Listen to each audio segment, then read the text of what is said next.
absolutely pathetic.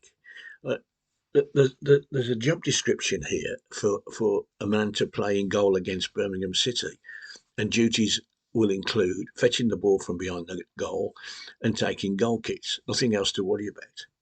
It was shocking. Now,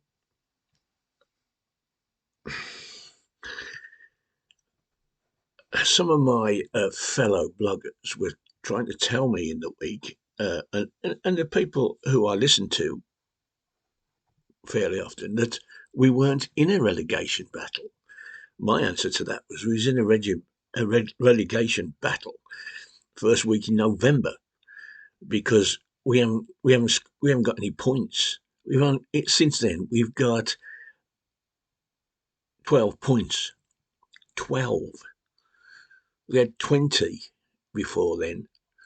Now we got 32. Wonderful. We're 4 points above the zone. Okay, we've got a game in hand. But if we don't ever score a goal, now we've gone 3 weeks now. 3 weeks. We've dominated the ball in all games 3 times, conceded 6 goals, and scored none. Absolute none. Now, as I've said this, who is likely to score a goal for us?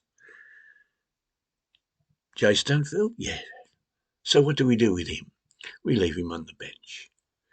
Now, with the greatest respect to the manager, and I'm fast losing that, the idea of resting people when you've got 3 games in a week and all that nonsense. You rest them for the third one. When you've won the first 2, then you can rest people. But no.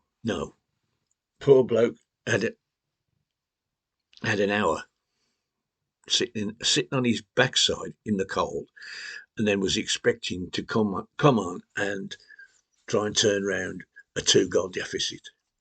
2-goal deficit against Sheffield Wednesday. Not good enough. Now, I've kept my powder dry regarding the management of this team, and my opinions on the previous manager. My missus could have done a better job. Um, God bless her. Um, the appointment of this man was sound, right? Sound. He would make sure that we didn't get into any trouble. Well, he hasn't made sure we ain't gone into any trouble yet, has he? He's nosedived us into the soft and smelly. Now, he's brought 3 midfield players who are so ordinary. Uh, uh, did Pack and Hoy come on? Because I never noticed. They were waving a lot of flags about.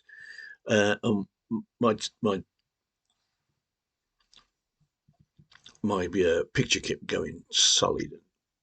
It's worse than the bloody Blues attacking, to be honest. Now,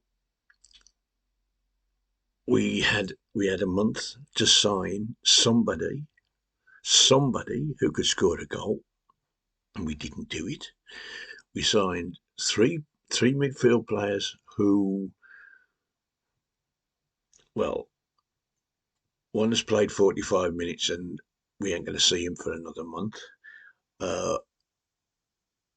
One's played 220 minutes and has been as noticeable as a feather up a cow's backside.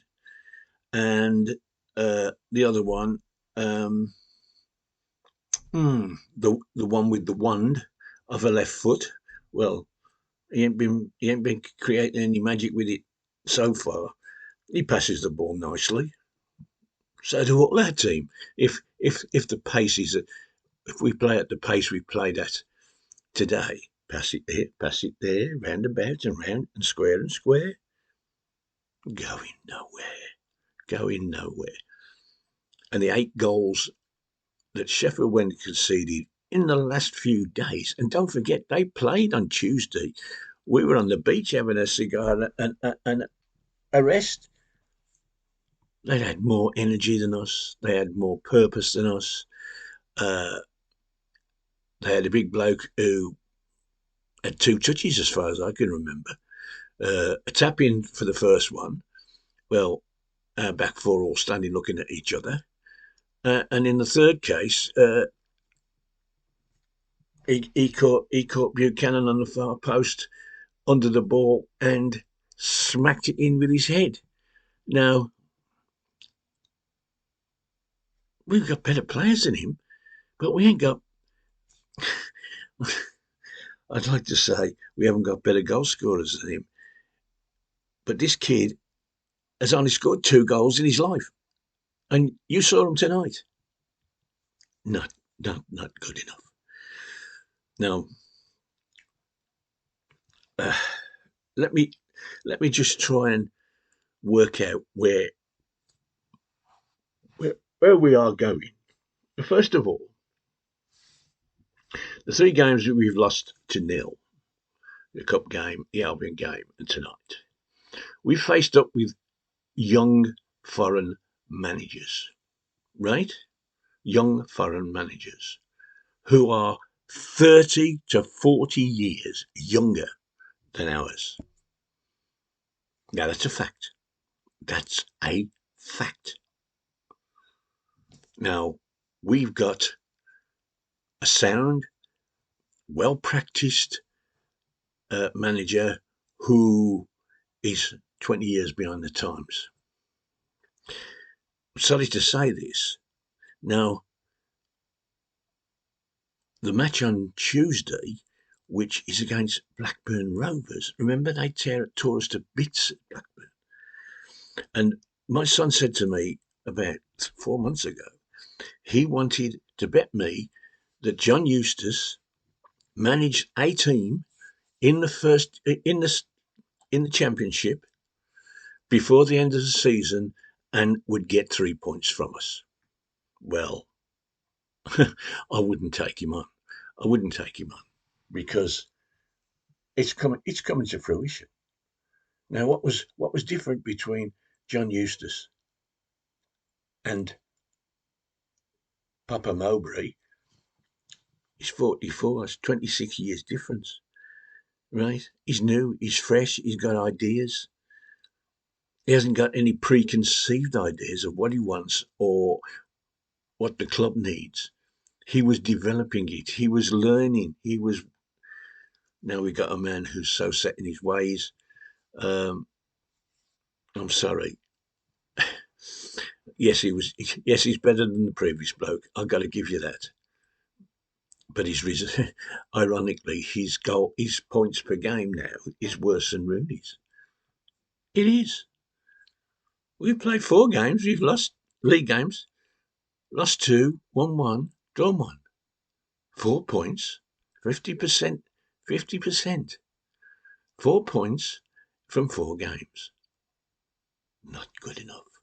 Not good enough. Now then,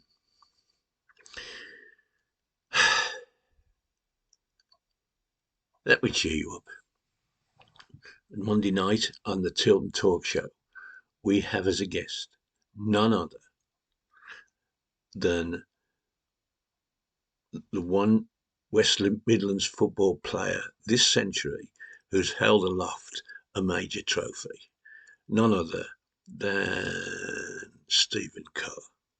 Now he's given up his time from his.